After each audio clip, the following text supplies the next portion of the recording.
If you like cinnamon raisin bread, you are going to love this banana cinnamon raisin bread. This is a really easy bread machine recipe.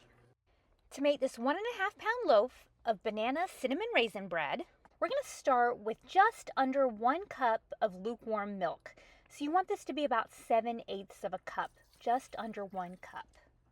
I'm using whole milk, but you can use any kind of nut milk, skim milk. You can even use water in this recipe if you'd rather do that. You want your milk to be about 100 to 110 degrees. Now after the milk, I'm going to use 2 tablespoons of packed brown sugar. You can also use 2 tablespoons of white sugar. You can use honey, maple syrup, Splenda, stevia, whatever kind of sweetener you want to use. And if you want to, you can even totally omit the sweetener. Next, I'm going to add 2 tablespoons of melted butter. I just melted this in my cast iron melting pot on the stovetop, and this is salted butter, but you can also use unsalted butter in this recipe just fine. I love making this recipe when I just have 1 extra banana that sat on the countertop a little bit too long. This recipe, we want 1/2 cup of mashed banana. That's about 1 medium banana mashed. Now this banana isn't going to overpower this bread. We're just going to have a hint of banana flavoring, but really it's going to add a lot of moisture and it's going to sweeten this bread naturally. After the banana, now we want our flour. You can use bread flour or all-purpose flour in this recipe.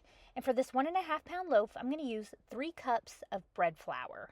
I do a lot of baking, so I buy my flours and my grains from Azure Standard.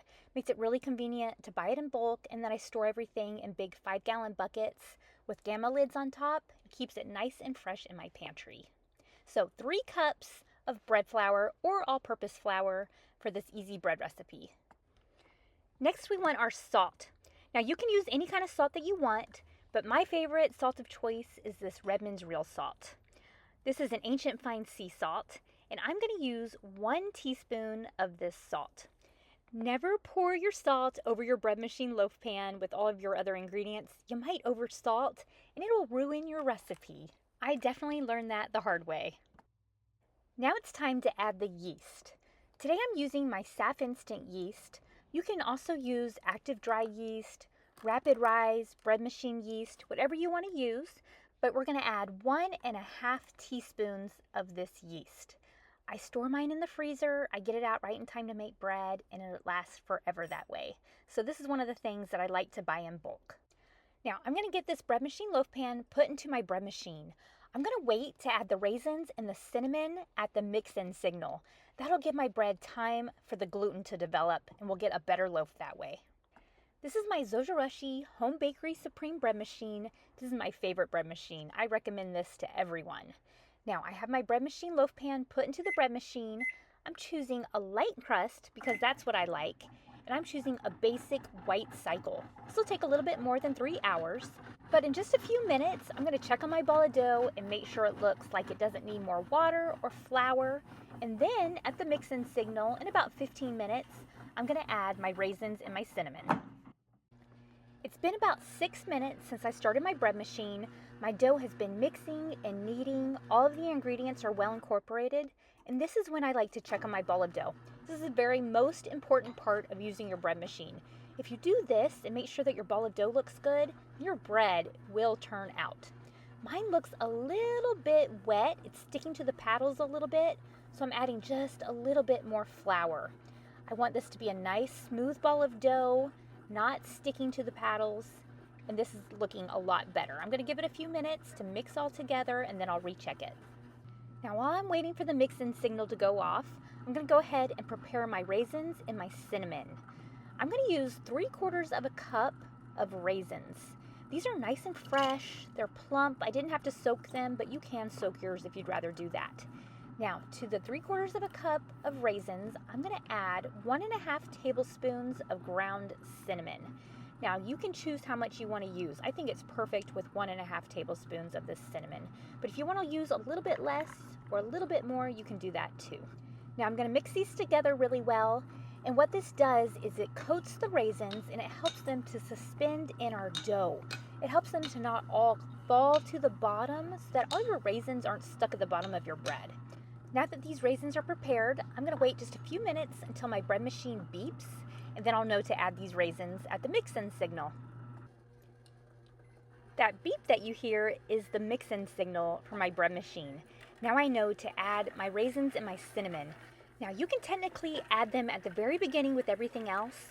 You'll get a better rise to your bread. It won't be nearly as dense if you add them at the mix-in signal because it gives time for your gluten to develop and you'll get a better rise. Now if you don't have a mix-in signal, just add this about 10 to 15 minutes after your bread machine starts mixing and kneading. Now my bread machine is going to get all of these raisins and cinnamon incorporated into this dough. I've already checked on my bowl of dough. I know it looks great. So now I can just shut the lid of my bread machine, and in a few hours I'm going to have a fantastic loaf of banana cinnamon raisin bread, and it is going to be good. The cycle is complete. It's time to get this yummy looking banana cinnamon raisin bread out of the loaf pan. I so wish that y'all could smell this bread. It smells so good in my home. And doesn't it look good? What a pretty color. I chose the light crust, but look, it did get a little bit brown, and it's probably because it sat in my bread machine for about another hour after it was done baking, just because I wasn't home. Now, what I like to do is I like to get it out of the bread machine loaf pan. I melted a little bit of butter in my cast iron melting pot, and I like to just brush the butter on top of this bread. This gives you a really good soft crust, that buttery flavor, and that pretty shine. Now, I don't like to put my bread on a cooling rack. I like it to be as soft as possible. So I just cover it with a tea towel and I let it cool. All that warmth, the condensation will give you an even softer crust. So I'm gonna let this cool just for a little bit and then we'll slice into it and check out the inside. I've let my bread cool just for about 20 minutes. I can't wait. This smells too good. So I'm gonna go ahead and slice into this. Now, if you let your bread cool all the way, you are gonna get a better texture, a better crumb out of your bread. Look at this banana cinnamon raisin bread. You can see lots of raisins all dispersed throughout this loaf. That's what I like to see. Oh, look at that. Fantastic texture, fantastic crumb. It's nice and soft. It's not very dense. I love the heel, so I'm going to take a little bite of the heel. It is delicious. It has just a hint of the banana flavor, but the real flavor is that cinnamon and the raisins, and I think it's fabulous. Down in the description, I'll leave you a link to my website, robinonthefarm.com. There you can find the printable recipe for this banana cinnamon raisin bread. I'll leave you this recipe for a 1-pound loaf, a 1.5-pound loaf, and a 2-pound loaf, and I'll also leave you this recipe in grams. While you're there, be sure to check out our handmade beeswax spread bags. My daughters and I make them together. They're reusable, they're a healthy alternative to plastic, and they make really great gifts. Thanks so much for being here with me on Robin on the Farm. I'll see y'all next time. Robin's in the kitchen, dough beneath her hands, wheat from the fields and eggs from her land. Sunlight through the window, a warm golden glow. She's working hard to make that dough.